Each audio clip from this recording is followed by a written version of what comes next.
Hello, welcome to TSC Talks, the podcast inspired by the condition known as tuberous sclerosis complex, which causes benign tumors to grow in all the major organs of the body.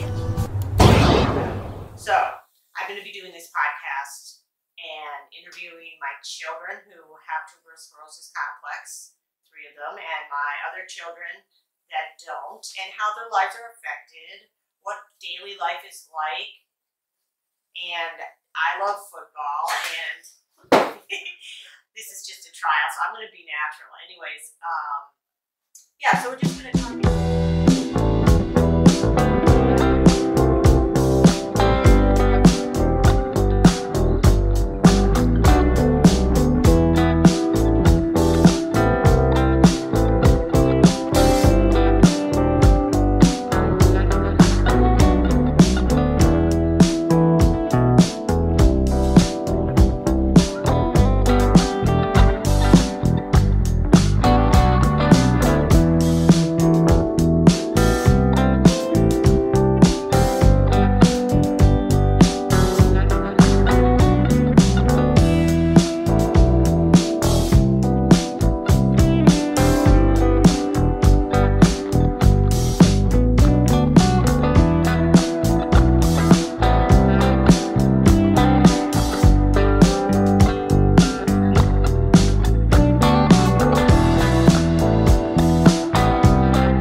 What's the point to having able and special needs trust fund if when I die, my son cannot use it for housing? My son cannot use for certain things, right? So we're also looking and talking to financial institution to create an endowment and a special needs trust fund as an overall that we can support people and how to go about some of the rules. If I have to go to Washington lobbying for it, I will. I'll be right there with you. Because I think if my son voiced it's me, then this is what I have to do to make sure that he is taken care of the best that I can provide for. And it's not only him, and there's many children and adults, and we just need to put together a group of parents and just say enough is enough. Cannabis is awesome medicine if you know how to use it right. Absolutely. And that's the biggest thing. And, that's really what got me going. So here I was, a cannabis patient, and I already had a card. So now talking to people, I already have a following because I've worked pro bono for years all over the nation with disabled kids. So I start talking it up online about it, I start talking about quitting some of the medications. I was taking 48 pills a day for seizure control, epilepsy. What were you taking? Do you remember? 3 different benzodiazepines. I was taking Keppra, Lamictal, Vimpat, Tegretol, and phenobarbital, along with Ativan, Valium, and clonazepam. Okay, so we're talking about, I was a walking pharma machine. Oh, my goodness. And I wanted to quit. So I go online and start typing about this and go public on Facebook. It was a dual-edged sword, a very much dual-edged sword. What happened was a guy showed up that I talked to and told where I was at, what was going on, knocked on my door, and it's like, I'm hello, and I opened the door, and a guy in a cowboy hat and a tie-dye, and he walks in and says, hey, Mike, I've been reading about everything. I talked to you. You actually gave me your address. I was like, oh, okay. And he sits down on my couch, crosses his legs, pulls out a bag with 6 syringes of full extract cannabis oil, or what people call RSO, and tells me, this will help you get off these pills. And I was amazed. At the time, I had not recurred with cancer yet. I was only fighting severe refractory epilepsy, but I did have chronic Lyme's disease at the time and much more other health issues that cannabis treated. So it was amazing. I was introduced to compassion within the first week of going public. I prefer to know what a patient is experiencing symptom-wise, and then we talk about their medications and what interactions they may have with the use of cannabis, what the benefit profile is, what the risk profile is, how to speak to their providers to safely use cannabis in conjunction with their traditional or conventional medical regimens. So my goal as a nurse is to not, get them to just completely transfer off of medications.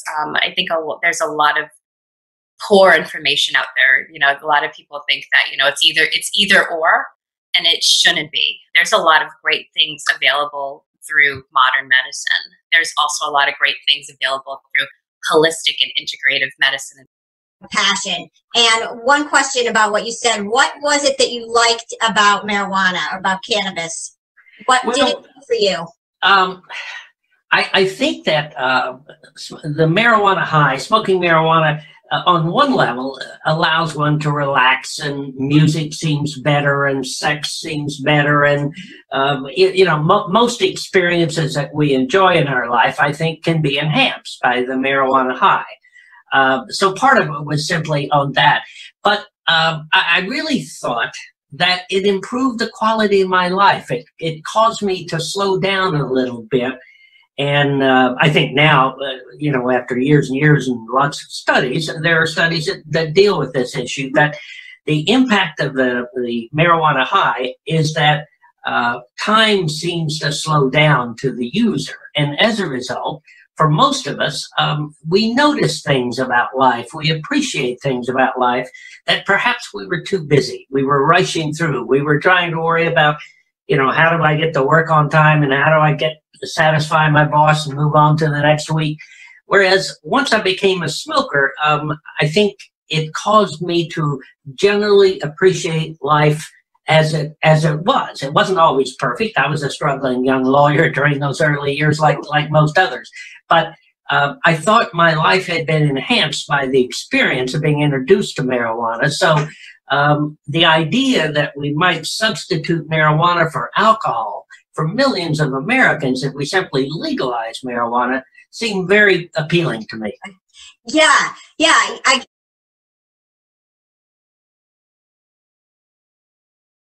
And Right. and that stigma it's really a heavy weight to carry. To think of yourself as having a chronic disease, you're never going to get better. And the AA track, you give over your life to a higher power, which kind of implies that you don't have the power to make the changes that you need to make. And a lot of people were not being benefited by this definition, this way of thinking about addiction at all.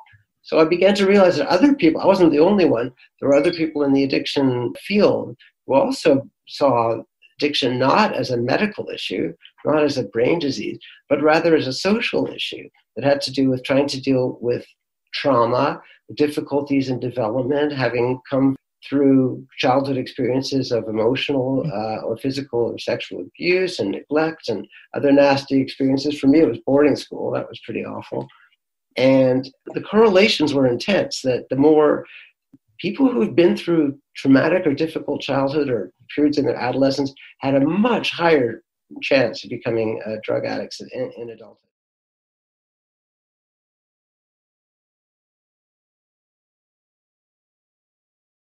I'll tell you. Yeah, this is a really funny story. Yeah. So my mother found out I was using cannabis. And let me tell you, she was not happy. So strict Irish Catholic, literally wrote me letters. I put them in the freezer. I go, Mom, I'm not putting you on the back burner. I'm freezing you. Did you really? I took the letters. I didn't read them. Because she I get it. She blocked me on Facebook. And I knew she told me she was going to write me out of her will. So I was like, okay. This is okay. This is my journey. This isn't her journey. I'm not going to change your mind, and nor am I going to try to. I am feeling better, and my life is starting to get better. I need to keep in this trajectory. Mm-hmm. What ended up happening was I was still, though, with her embarrassment, which is okay. No judgment on her. Right. I had to look at the stigma that I was plagued with, and I needed to make a decision. Am I all in or am I all out? So this COVID-19 has put a huge damper on healthy women wanting to come in to have their normal birth. Right. Especially right now today, anybody and everybody walking into the hospital or around the hospital has to wear a mask. You cannot take that mask off anytime you are on hospital property. That includes in the labor room. That includes the patient. That includes the patient's one person that's helping them with birth. There are no visitors allowed, no children, no family, nobody else. The only person allowed in the room is the one that will be wearing that second baby bracelet that's given out when a baby's born. I mean, labor, you're breathing with women, you're teaching. I mean, it's all about the closeness. I mean, how do you socially distance yourself from somebody who needs your support, your encouragement, your empowerment? Is to change the stigma regarding cannabis and for the world to know about the endocannabinoid system. And I'm doing it through education. We use 3 words as part of the motto: educate, embrace, and empower. Today it's cannabis, but tomorrow it could be something else. So we should be ready. We have to be open and flexible. And we're empowering our patients. We're not just doling out pills. We're just not doling out recommendations. We have patients that come to us. They already have their recommendations, and they come to us because they had no education. They got a paper. A doctor didn't even examine them. I've gone to some doctors' offices that are doing these. They don't even have an exam table. You should come visit our office sometime. What is there? I guess what experiences have you both of you guys had that have help you form your, what women's equality means to you? Do you each want to give an answer to that? I have stuff to say. Go for it. I think women's equality is a bunch of bull. We don't even make the same amount of money for the same job. It's just... You mean we have a long way to go? We have so far to go. I decided, and I was blessed and lucky enough to stay home and raise my kids. I decided to be a stay-at-home mom. That was a conscious decision I made. And the government has no respect for that. I won't get Social Security for any of that time. And most people don't have a lot of respect for it either. That is starting to change. I did notice, over the years that is starting to change somewhat. But until we can value the work a woman does outside of actual paying work, at least enough to maybe help. What if my husband didn't have Social Security? You know what I mean? Like, you're really in a vulnerable position. You're put in a vulnerable position and you're dependent. Absolutely.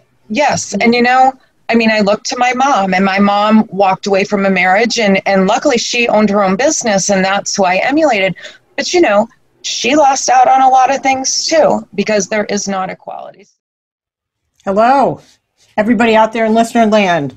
Jill here from TSC Talks. Welcome to the second episode of TSC Talks Weekly Updates. I promised that I would shower down love and positivity. You can see it right here.